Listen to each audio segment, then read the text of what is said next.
जय हिंद आप सभी को।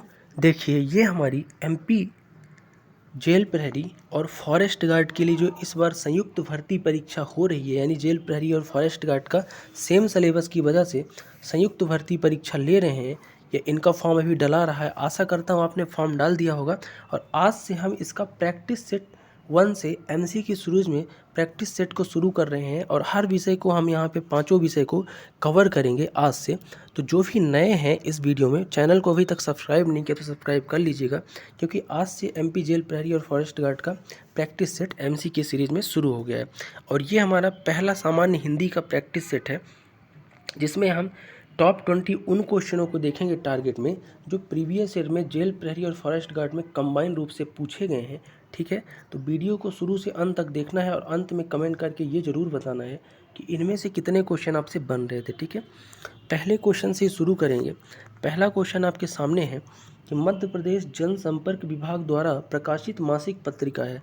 तो मध्य प्रदेश जनसंपर्क विभाग जो है ना, हिंदी मासिक पत्रिका मध्य प्रदेश संदेश प्रकाशित करता है। तो मध्य प्रदेश संदेश इसका राइट आंसर हो जाएगा। अगला क्वेश्चन आपके सामने है कि कटोरा शब्द है। कटोरा कैसे शब्द है? देखो, उत्पत्ति के आधार पर मूलतः 4 प्रकार के शब्द होते हैं, और वैसे तो 5 होते हैं। कौन कौन से? देशज, विदेशज, आगत और इसके अलावा तत्सम, तद्भव, देशज, विदेशज, संकर। ठीक है, ये 5 आपके क्या होते हैं? उत्पत्ति के आधार पर शब्द होते हैं। तत्सम, तद्भव, देशज, विदेशज और संकर। ठीक है, तो इसमें से कटोरा बताना है कैसा शब्द है। तो कटोरा आपका जो है ना, ये देशज शब्द है। देशज शब्द वो शब्द होते हैं जो देश के ही किसी क्षेत्रीय जगह से लिए गए हैं, जिनकी उत्पत्ति का पता नहीं चलता। ठीक है, तो कटोरा कैसा है? देशज है। विदेशज मतलब विदेशों से आया हुआ। ठीक है, अगला है कि देख लो साकेत नगरी है यही, स्वर्ग से मिलने गगन को जा रही, पंक्ति में है। यानी कि इसमें से अलंकार बताना है कौन सा है। देख लो साकेत नगरी यह है यही, स्वर्ग से मिलने गगन को जा रही है। ठीक है, तो इसमें जो अलंकार होगा ये होगा अतिशयोक्ति अलंकार। क्यों होगा? जब कभी भी बढ़ा चढ़ाकर, बहुत बढ़ा चढ़ाकर बात की जाए जो संभव ही ना हो, वहाँ पे अतिशयोक्त अलंकार होता है। कहता है ना कि साकेत नगरी क्या गगन यानी स्वर्ग से मिलने जाएगी? ये तो संभव ही नहीं है, चने की झाड़ पे चढ़ा दिए। जैसे एक उदाहरण और लेता हूँ मैं कि पड़ी अचानक नदी अपार, घोड़ा कैसे पहुँचे पार, राणा ने सोचा था इस बार, तब तक चेतक था उस पार। यानी सोचने से पहले ही पहुँच गया। अगला है कि आवश्यकता शब्द में प्रत्यय है। पहले तो आप जान लो प्रत्यय क्या होता है।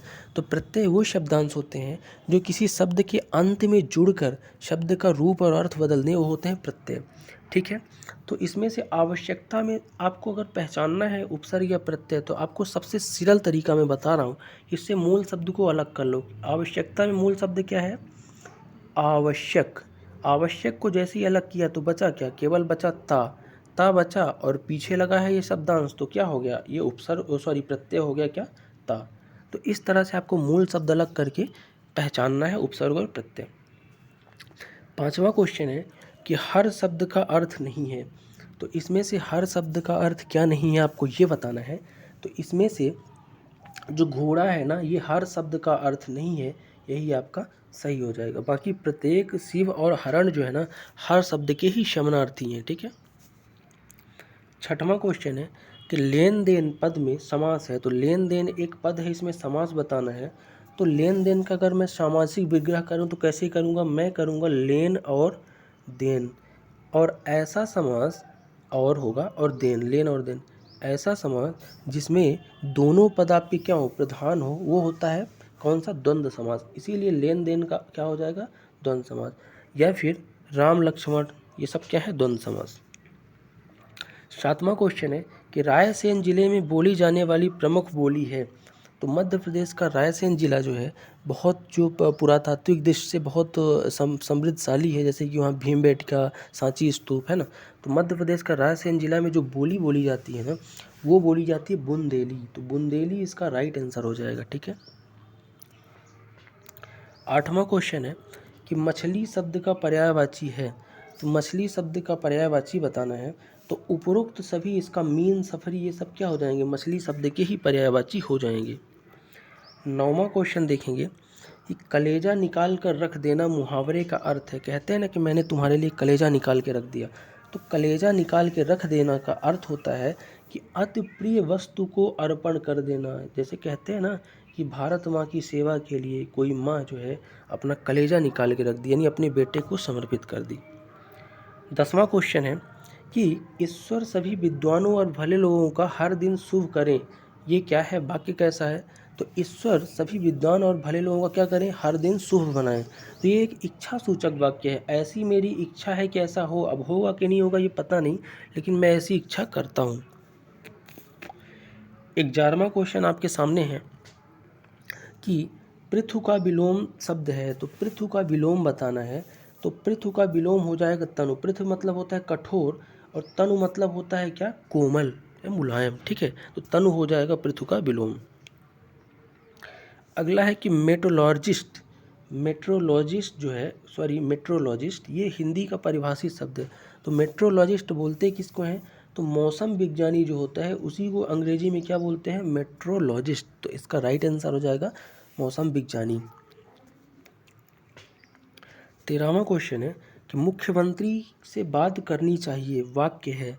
तो मुख्यमंत्री से बात करनी चाहिए, ये कैसा वाक्य है, तो ये वाक्य जो है ना आपका एक विधि सूचक वाक्य है, यानी कि आप चाह रहे हो, ऐसा एक विधान बना रहे हो। तो मुख्यमंत्री से बात करनी चाहिए क्या है, विधि सूचक है। ठीक है, क्योंकि वो विधायी परिषद पे बैठे हुए हैं, यानी संवैधानिक पद पे हैं। अगला है कि दिग्गज में संधि है। दिग्गज में कौन सी संधि है, दिग्गज का क्या होता है, दिक धन गज होगा संधि विच्छेद। और संधि की अगर मैं बात करता हूँ तो इसमें हो जाएगी व्यंजन संधि। कौन सी होगी, दिग्गज में व्यंजन। व्यंजन संधि कहाँ होती है,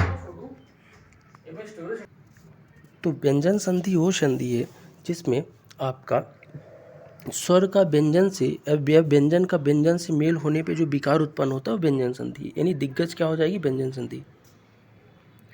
अगला है गजानन माधव मुक्तिबोध की कृति है।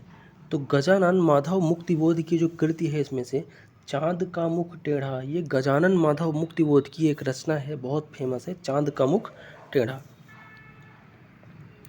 16वां क्वेश्चन आपके सामने है कि 10वें विश्व हिंदी सम्मेलन का स्थानीय आयोजक थी। तो 10वां जो विश्व हिंदी सम्मेलन है आई थिंक 14 दिसंबर नहीं 10 यानी 10 जनवरी को होता है या 14 दिसंबर को, आप करेक्ट करके बताइएगा कब होता है विश्व हिंदी। राष्ट्रीय हिंदी और विश्व हिंदी में थोड़ा कन्फ्यूजन है मुझे। तो 10वां जो हुआ था ना आपका मध्य प्रदेश में हुआ था। कहाँ हुआ था 10वां विश्व हिंदी सम्मेलन, मध्य प्रदेश में। ठीक है, अगला है निम्नलिखित में से विलोम शब्द नहीं है। तो इसमें से विलोम शब्द क्या नहीं है आपको ये बताना है। तो इसमें से आपका सद्वृत्त दुर्वृत्त ये विलोम शब्द है, स्तुत्य निधिन्ध ये भी विलोम है, संकीर्ण और विस्कीर्ण भी है, लेकिन स्वान और शान जो है ये विलोम शब्द नहीं है। ठीक है, 18वां क्वेश्चन आपके सामने है कि निम्नलिखित में से शुद्ध वाक्य है, आपको ये बताना है। तो इसमें से शुद्ध वाक्य क्या होगा, पहला है कि वृंदावन लाल वर्मा ऐतिहासिक उपन्यासकार हैं। दूसरा है ये भारत के आगामी कर्णधार हैं। तीसरा है प्रत्येक सदस्यों का यही मत था। चौथा है मैं आपके यहाँ हमेशा आती रहूँगी। तो इसमें से जो शुद्ध है ना ये है, मैं आपके यहाँ हमेशा आती रहूँगी, ये शुद्ध है। ठीक है, निम्नलिखित में से शुद्ध शब्द बताइए। तो शुद्ध शब्द क्या होगा, तो श्रद्धालु, सम्यक, बुद्धिमान और पश्चिमी। इसमें शुद्ध कौन सा लिखा है आप देखिए। तो सम्यक जो है एकदम करेक्ट लिखा हुआ है, बाकी श्रद्धालु गलत है।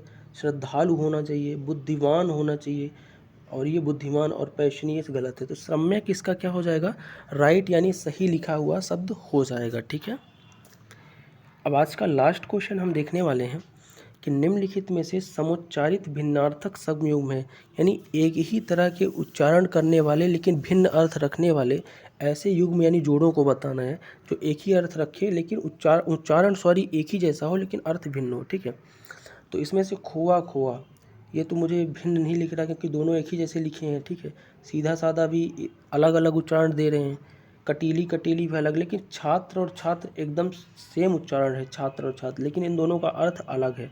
ठीक है, छात्र एक छात्र है पढ़ने वाला और एक छात्र क्षत्रिय धर्म का पालन करने वाला। ठीक है, तो ये थे टॉप 20 क्वेश्चन आज के एमपी जेल प्रहरी और एमपी फॉरेस्ट के लिए जो संयुक्त भर्ती परीक्षा है। आपको ये प्रैक्टिस सेट कैसा लगा कमेंट करके आप ज़रूर बताइएगा, और आप क्या सुधार चाहते हैं क्वेश्चनों में वो भी आप कमेंट करके हो सके तो बताइएगा। मिलते हैं कल यानी नेक्स्ट वीडियो सेगमेंट लेके आपके सामने, तब तक के लिए आप सभी को जय हिंद।